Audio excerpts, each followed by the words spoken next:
오늘 하나님의 말씀은 구약성경 이사야 43장 1절에서 7절입니다.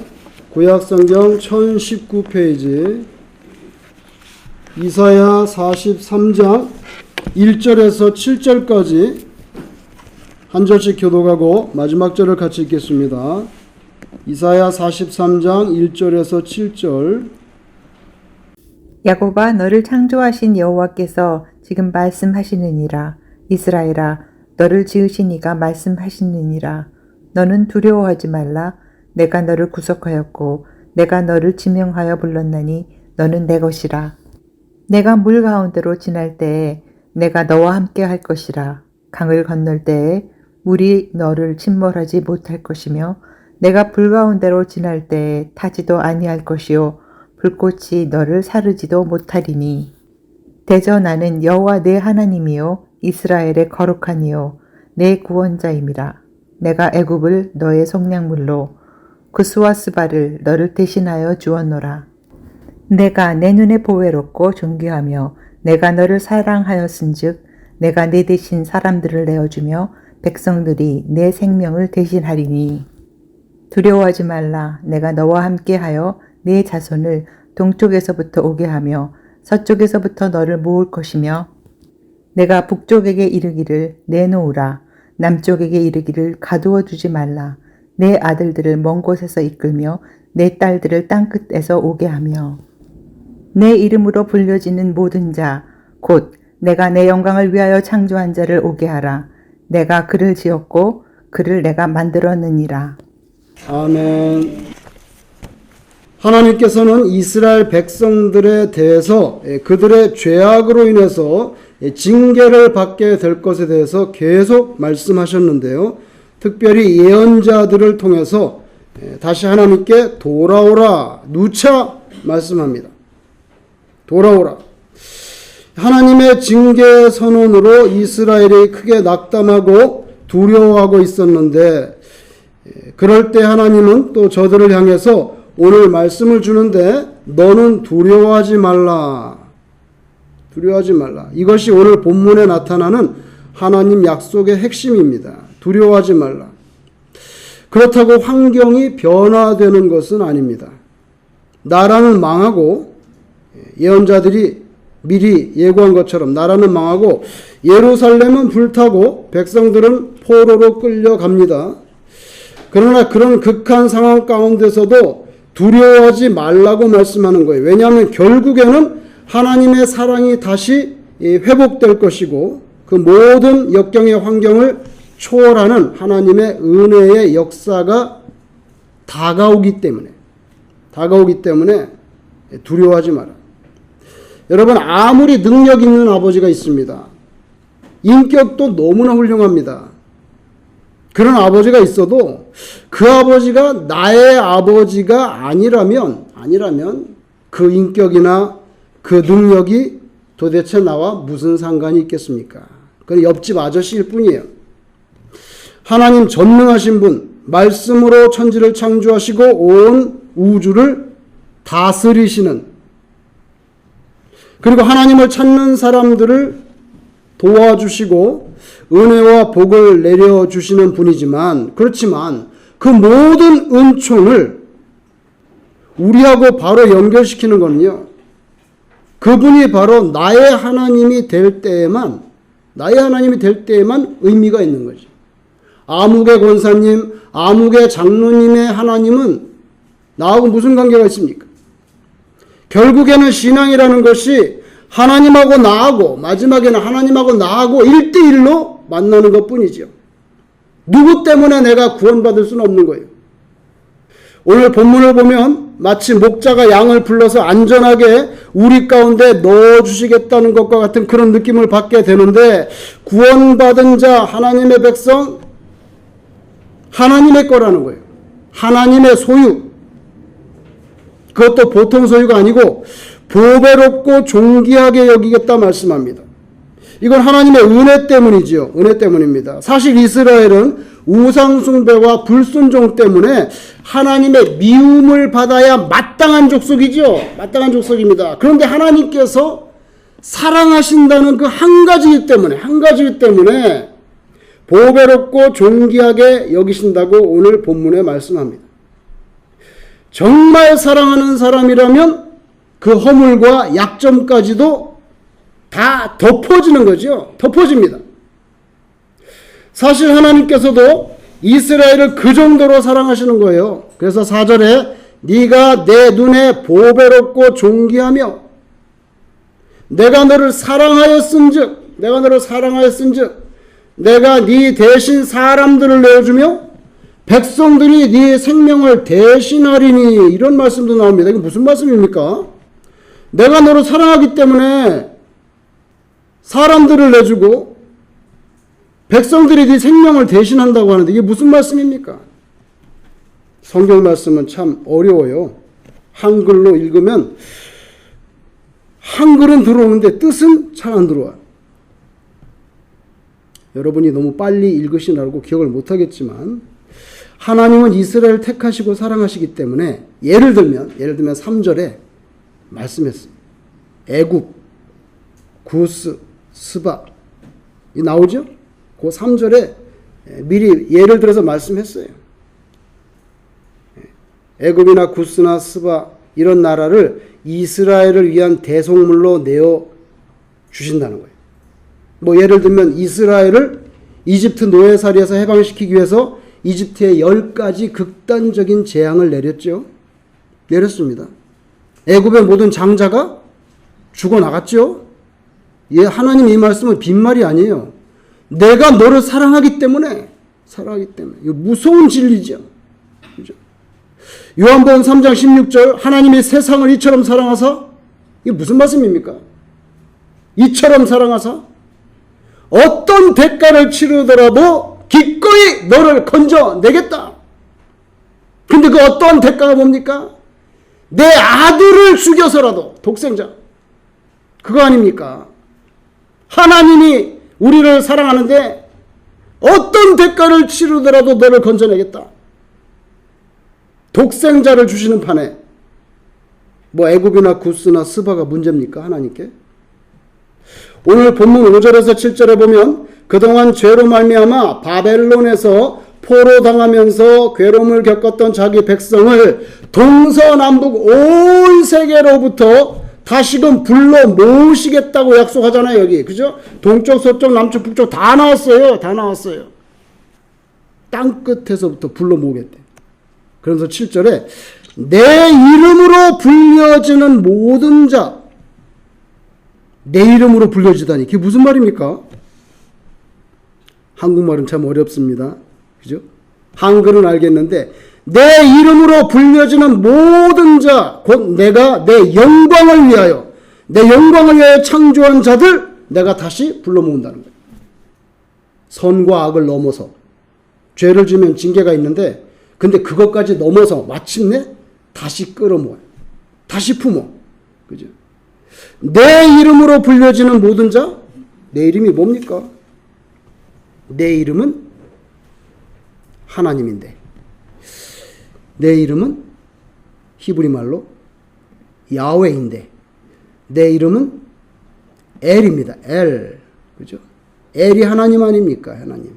그죠? 그래서 임마누엘, 다니엘, 엘리야, 엘리사, 그런데 내 이름으로 불려지는 모든 자는 누구입니까? 이스라엘입니다.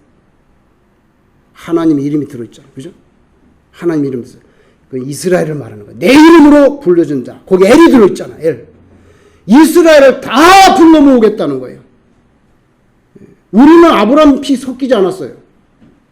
그런데 예수 그리스도의 보혈의 피로 구원을 받아서 이스라엘 안으로 들어갑니다. 그래서 우리는 표현하면 양자예요. 양자예요. 원래 우리 히브리 사람이 아니거든요. 근데 예수님 때문에 이스라엘에 들어갑니다. 그래서 옛날 이스라엘은 아브라함의 피를 타고 난 진짜 히브리 사람들. 신약시대에 오면은 새 이스라엘입니다. 새 이스라엘. 뭡니까? 예수님의 피로 하나님의 자녀 되는 거. 옛날 이스라엘 모세의 율법이 있습니다. 모세의 율법. 핵심입니다. 새 이스라엘 예수 그리스도의 십자가의 죽음이 있습니다. 그 새 이스라엘입니다. 그래서 저와 여러분도 다 불러들여서 어디로 들어갑니까? 이스라엘 들어가고 마침내 천국으로 들어가죠. 천당으로 들어갑니다. 천당. 요새는 천당이란 말도 잘 안 해. 그리고 지옥이란 말은 거의 안 해. 거의 안 해. 그런데 감리교 창시자 웨슬리 목사님은 내 손가락을 들어서 촛불 위에 5초만 올려놓고 지옥에 관하여 생각해보라 그랬어요. 생각해보라 그랬어요. 근데 요새는 지옥 얘기 안 해. 여러분은 누구의 겁니까? 바로 하나님 아버지, 우리 창조주 여호와 하나님의 소유된 백성인 줄을 믿으시기 바랍니다. 그러면 그 왕은 백성을 책임져야 돼. 그죠? 그래서 왕은 백성을 책임집니다. 그래서 하나님께서 여러분을 보호하시고 책임지시고 그냥 길거리에 굴러다니는 돌멩이 바라보듯이 그렇게 결코 무심하게 대하지 않아요. 돌멩이가 뭡니까? 4절에 보면 보배롭고 존귀하게 여긴다잖아요. 이건 무조건적인 사랑 때문이죠. 이스라엘 백성들이 어떤 자격이나 능력이 있어서 하나님께 그런 사랑을 받는 거 아니잖아요. 그죠? 하나님께서 이스라엘 백성을 사랑하신다고 하는 그 절대적인 하나님의 은총의 자유 때문입니다. 은총의 자유. 여러분이 뭐 선물 주고 싶은 사람한테 주는 거지. 그잖아요. 그거 누가 간섭해? 그잖아요? 내가 빵 주고 싶은 사람한테 주는 거지. 그것까지 간섭받지 않잖아요, 여러분이. 여러분이 누구 주고 싶은 사람한테 선물 줍니다. 우리한테도 그런 자유가 있는데 하나님께서 내가 너에게 사랑을 준다는 선택 못합니까? 예? 우리도 내 마음대로 원하는 사람 초대할 수 있는데 당신은 오지마 할 수 있는데 왜 하나님은 이스라엘을 선택하고 사랑하는 거 그거 안 됩니까? 왜? 됩니다. 그걸 은총의 자유라고 말해요. 하나님 마음대로 할 수 있다는 거예요. 그죠? 하나님만. 여러분도 여러분 마음대로 할 수 있는데 왜 하나님이 못합니까? 그래서 하나님은 택하셨습니다. 이스라엘을 부인할 수가 없어요. 분명하게 말씀했기 때문에. 그리고 우리는 원래 아브라함의 피가 없지만 예수 그리스도의 피 때문에 새 이스라엘 공동체 안으로 들어가죠. 그래서 요한계시록에 보면은 마지막에 하늘에서 사람의 손을 짓지 않은 무엇이 내려옵니까? 새 예루살렘이 내려온다 하잖아요. 새 예루살렘. 구약시대 예루살렘이 아니에요. 예수의 피로 구원받은 백성이 들어가는 곳. 새 예루살렘. 그것도 하늘에서 내려와. 구약시대는 뭐예요? 솔로몬이 사람의 손으로 지었잖아요. 이거 지은 거 아니에요. 그냥 하나님께서 이렇게 패키지로 내려온다고. 요한계시록 있잖아요. 저의 말이 아니에요. 예수님 믿고 하나님의 나라를 소망하게 되는 거. 이거 뭐 그럴듯한 자격이나 공로가 있어서가 아니에요. 하나님께서 일방적으로 우리를 사랑해 주셨기 때문에 그러므로 우리는 하나님의 사랑을 받은 사람으로서 그에 합당한 생활을 하고 애를 써야 되죠. 그렇게 살려고 최소한 애를 써야 돼. 될 대로 되라는 식으로 그렇게 캐세라로 살 수는 없어요. 바로 하나님의 뜻대로 살기로 작정해야 된다는 거예요. 하나님의 백성에 대한 축복이 있는데요. 축복이 있는데 오늘 본문에 보면 두 가지입니다. 하나는 보호해 주신다는 거. 보호해 주신다는 거. 이거 하나님의 말씀이에요. 두 번째 뭐냐면 명품 대우해 주겠다. 보배로 이기겠다. 명품 대우해 주겠다. 두 가지입니다. 그래서 오늘 본문 2절에 보면 물이 너를 침몰하지 못할 것이며 네가 불 가운데로 지날 때 타지도 아니할 것이요 불꽃이 너를 사르지도 못하리라 하셨는데 하나님의 소유된 백성에 대한 보호하심이죠. 보호하심. 애굽에서 해방될 때 이미 홍해 바다가 그들을 삼키지 못하게 보여주셨잖아요. 바다가 갈라져서 맨땅이 드러났고 그 맨땅으로 저벅저벅 걸어서 홍해를 건너갔잖아요. 가나안 땅에 들어갈 때는 여호수아 장군이 제사장, 법궤를 맨 제사장의 발바닥이 요단강을 밟았을 때 바로 요단강이 상류에서 멈춰서 쌓이기 시작했습니다. 물이 이스라엘을 건드리지 못합니다. 그래서 시편에 홍해는 도망가고 요단강은 물러갔다고 표현했어요. 얼마나 확실한 증거입니까? 불도 너를 태우지 못한다. 예를 들면 다니엘의 세 친구들이 평소보다 성경에 보니까 7배나 괘씸죄에 걸렸어. 괘씸죄. 예? 금신상을 만들었는데 여러분 그 신할 땅 평지에 금신상을 만들면 태양이 비칠 때 얼마나 번쩍거렸겠어요. 자, 한번 상상을 해봤어. 들판에다 세워놨으면 그 태양이 비칠 때 얼마나 번쩍번쩍했겠어. 다 절하는데 절하지 않아. 우상 숭배하지 않아. 괘씸죄에 걸려. 야, 7배나 뜨겁게 해서 다니엘 세 친구 끌고 가던 군인이 타 죽었어. 그 정도예요. 7배나 뜨겁게 한 풀무불 속에 던져졌는데 성경에 보니까 타지 않았어요. 죽지 않았어요.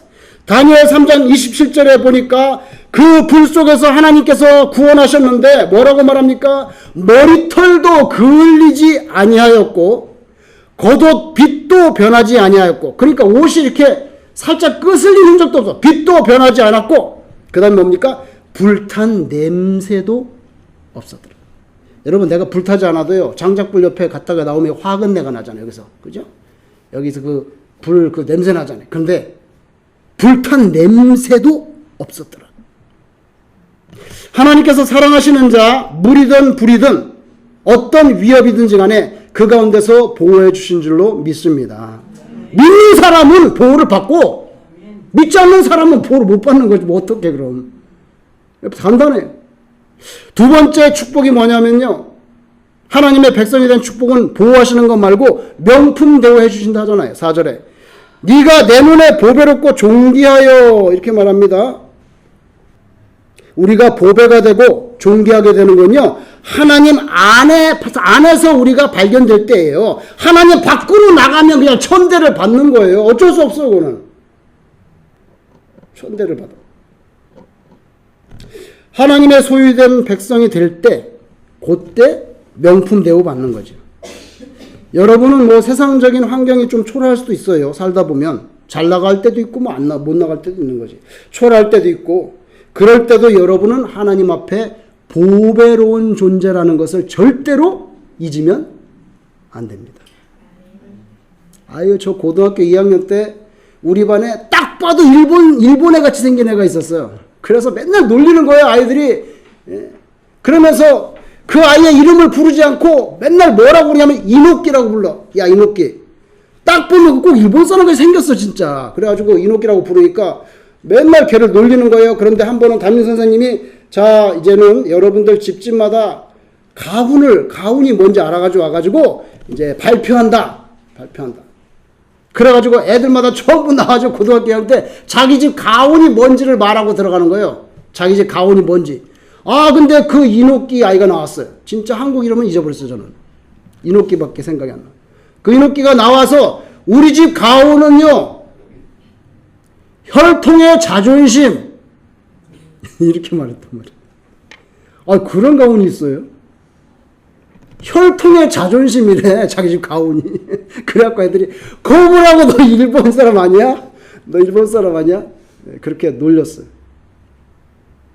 여러분, 예수 믿는 사람 혈통의 자존심이 있어야지. 그렇지 않아요? 아, 내 주머니에 돈 좀 없다고 그냥 고개 푹 숙이고 간수 팍팍 쉬면서 이런 젠장 이렇게 되면 안 되잖아요. 예수 믿는 사람으로서의 혈통의 자존심. 왜? 내가 너를 보배같이 존귀하게 여기겠다고 하는데, 여러분이 세상적으로 볼 때 뭐 대단히 내세울 거 없다 해도 하나님은 여러분을 대단히 존귀하게 여기시는 줄로 믿습니다. 그 혈통의 자존심이 있어야지. 명품이 있으면 짝퉁 있죠? 짝퉁. 이태리에서는 명품을 파다 걸리면 처벌을 받는데,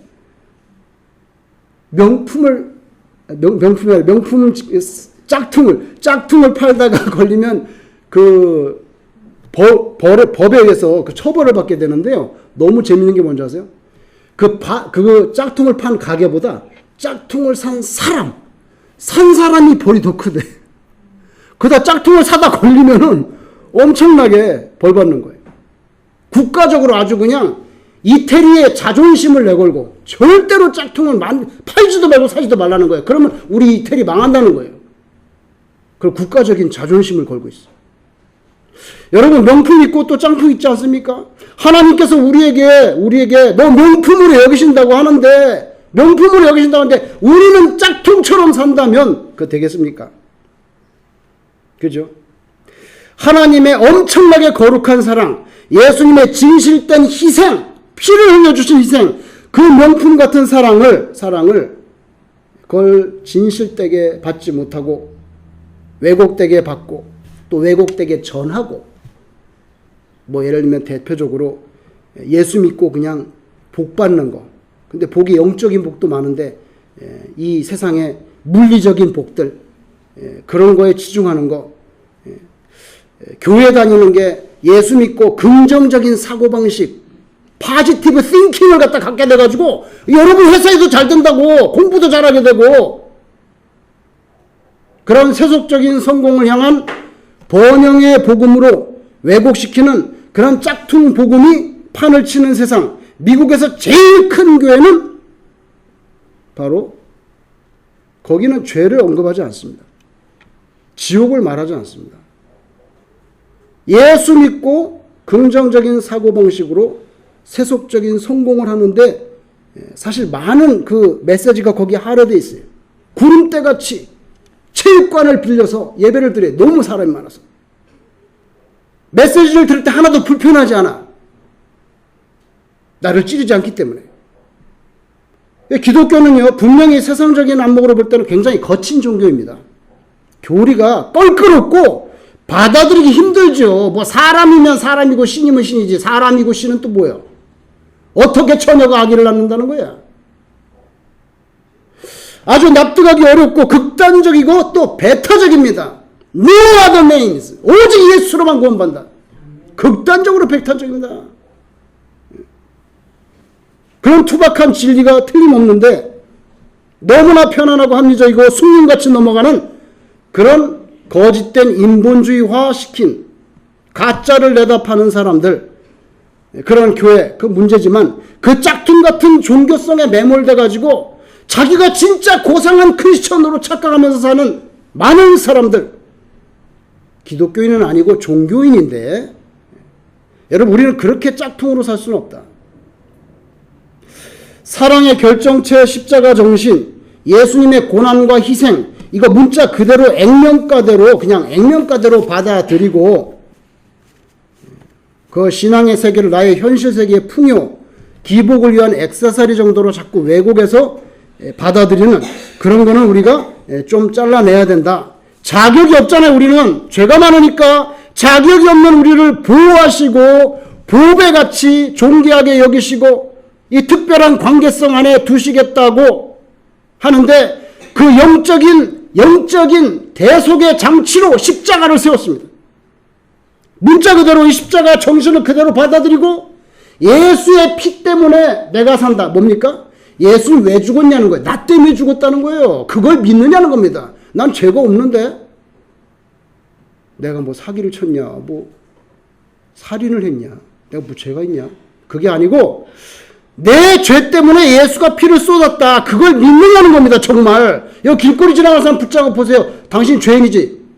무슨 죄? 무슨 죄인데? 인정하지 않습니다. 그죠? 근데 예수님께서 하나님이 나를 보배처럼 취급해 준다고 하는데, 그럼 어떻게 살아야 되는지 분명하게 예수님이 가르쳐 주셨는데, 네 십자가를 지고 나를 따르라. 듣기는 참 불편하고 부담되지만 그렇게 말씀을 하셨어요. 어쩔 수 없어. 나는 내 십자가를 지었으니까 너는 네 거를 지고 와. 네 거 지고 오라고. 주님께서 죽으신 것처럼 이건 뭡니까? 너도 죽어야 된다는 거예요. 무슨 여기에 사족이 필요합니까? 십자가를 지고, 십자가는 사형 틀인데 뭐 십자가를 가지고 소풍을 가는 겁니까?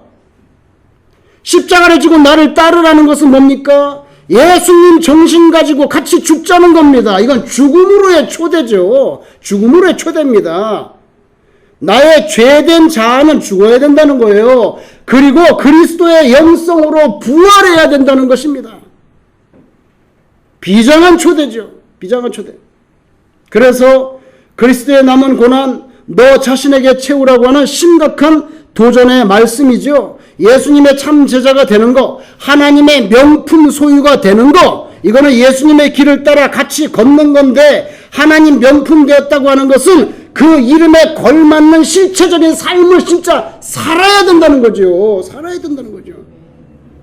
다른 사람을 위해서 땀을 흘려주는 그런 그리스도의적인 인격이 있어야 되는 거죠. 너무 이기적이야. 그냥 내 입으로 들어가고 걸치는 것밖에 생각나는 게 없어. 그럼 안 되는 거죠. 나의 것을 잘라서 다른 사람의 입에 넣어주는 그 사랑이 있어야 되죠. 오직 주께만 영광을 돌리기 위한 수고의 땀을 흘리는 건데 굉장히 그게 기뻐. 그런 게 있어야 되는 거죠. 그런 십자가 정신이 있어야 비로소 우리는 하나님의 보배롭고 존귀한 명품에 준하는 모습으로 변해가는 거죠. 하나님께서 여러분들을 가리켜서 너는 내 거야. 너는 내 거다. 그러면 우리 응답은 자격이 없는 우리를 이렇게 특별한 관계성 속에 명품 취급해 주셨으니 내 그 이름값을 하면서 제가 최대한 그렇게 노력해서 살겠습니다. 명품 수준에 어울리는 말. 교회의 모든 문제의 99%는 말 아닙니까? 말 한마디에 섭섭하다 그러고 말 한마디에 시험당했다 그러고 뭐 그렇게 말하냐고 전부 말 아닙니까? 그러면 왜 잘라버려야지 그 말을. 어떡하겠어요. 말 때문에 마음이 불편하다니까. 그죠? 그래서 명품 수준에 어울리는 말, 명품 수준에 어울리는 때깔, 명품 수준에 어울리는 신자로서의 삶을 살아내겠다고 하는 그 다짐이 아침마다 새롭게 되지. 왜? 자꾸 잊어버리니까. 매일 새로워야 돼. 오늘은 또 내가 짝퉁 노릇하면 안 되겠지. 오늘 성경에 보니까요. 너를 지명하여 불렀대. 이게 무슨 말입니까? 너를 지명하여 불렀다는 것은요. 원문 그대로 번역하면 I have called you. 나는 너를 불렀다. By your name. 이렇게 돼 있어요.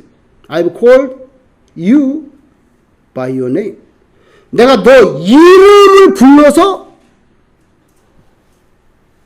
내 백성 삼았다는 거예요. 그래서 지명하여 불렀다는 게 뭐 이렇게 그냥 뭐 designate 그런 단어가 아니에요. 원문에 I have called you by your name이라고 딱 돼 있어요. 한 사람 한 사람 이름을 불러서 홍길동, 홍길순 불러서 픽업했다는 거예요. 그러면서 왜? 그래서 you are mine 그렇게 돼 있어요. 원문에 you are mine. 그래서 넌 내 거야. 아니 한국에서 중고등학교 다닐 때 우리 반 60명, 63명 한 반에 그렇게 많. 지금은 그러지 않겠지만 그러면 선생님들은 들어와가지고 매번 뭐 가르치면서 뭐 할 때 17번 네 이거 어떻게 되는 거지? 48번 그래가지고 또 대답 못하면 막 2만원 짝대기로 갖고 와서 막 때리고 그래도 다 통했어요.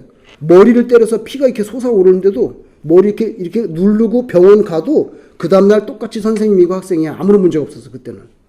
지금 같으면 신문에 낼 건데 신문에 안 났어요. 뭐 그냥 참 안 좋은 거죠. 선생님이 여기 나와서 그냥 주먹으로 그냥 그 자리에서 패고 발로 밟고 그랬어요. 우리 다닐 때 진짜로 우리 눈앞에서. 그래도 우리는 대들지 않았어요. 왜냐하면 우리가 잘못한 게 있으니까. 떠들고 그러니까. 근데 여러분 그렇게 막 뭐 37번 내 이름은 없어. 맨날 번호야. 그러다가 대학 들어가서 전공 수업 들어가면 한 20명 이렇게 앉으면 전공 수업에서는 교수님이 와가지고 탁 펼쳐서 이름을 부르네. 홍길동 네. 홍길순 그러면 네. 다시 홍길순 네. 홍길동 그러면은 대출하는 거야. 대출했어 나한테? 이 교수가 목사님인데 대출해? 내가 대출하지 말라 그랬지. 그래서 뭐라는 줄 아세요? 목사를 속이고 천당 갈 것 같냐? 여러분 그 가운데 한 교수는요 그 사람 졸업을 안 시킵니다. 정말이에요. 왜냐하면 그 사람은 전공 필수인데 그거를 갖다가 점수를 안 주면 졸업을 못해요. 총장도 못 시켜. 그래서 결국에는 군대를 가네. 군대를 가가지고 그분이 안식년 할 때 맞춰가지고 얼른 들어와가지고 정말로 이름도 잊어버려요. 문상희 교수라는 분인데 졸업 안 시켜요. 대출하다 걸리면. 왜? 네가 왜 그런 식으로 인생을 살라고 그러냐 벌써부터. 여러분 이름이 얼마나 중요합니까? 이름이. 2010년 3월 26일 저녁 밤 9시 22분에 한국에서 천안함이 북계의 잠수정의 어뢰를 받아서 침몰에다 배가 두 쪽이 났어. 46명이 죽었어요. 46명. 일병에서 상사까지 쭈르륵 다 46명이 죽었어요. 그리고 4월 19일 날 보니까 이명박 대통령이 추모 연설을 하는데 46명 이름을 하나하나 다 불렀더라고. 그 후로 아무도 그의 이름을 부르지 않았어요. 그러다가 지난 3월 24일 날 윤석열 대통령이 대전 현충원에 가서 기념식을 하면서 그 이름을 다시 불렀어요. 그 가족들이 거기서 많이 울었어요. 2010년 이후로 아무도 이름 부르지 않아요. 참석도 안 해. 46명이 죽었는데 기념식에 참석도 안 해. 이름 불러줬어요. 그러면서 뭐라고 말했냐면 이런 말을 했더라고요. 윤석열이 누군가를 잊지 못해 부르는 것은 영원히 기억하겠다는 다짐입니다.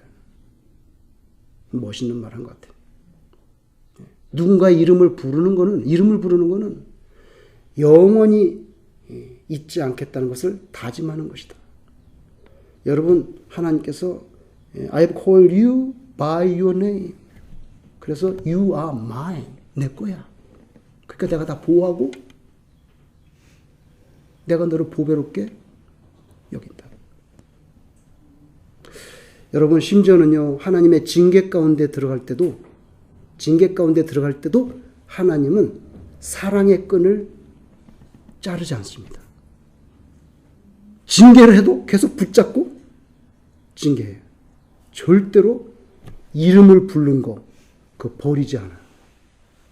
이게 우리의 희망이에요. 희망이에요. 여러분 명품 대우에 어울리는 그런 이름값 잘 감당해낼 수 있는 그런 실체적인 삶 저와 여러분이 살아내기를 주의 이름으로 축원합니다. 기도하겠습니다.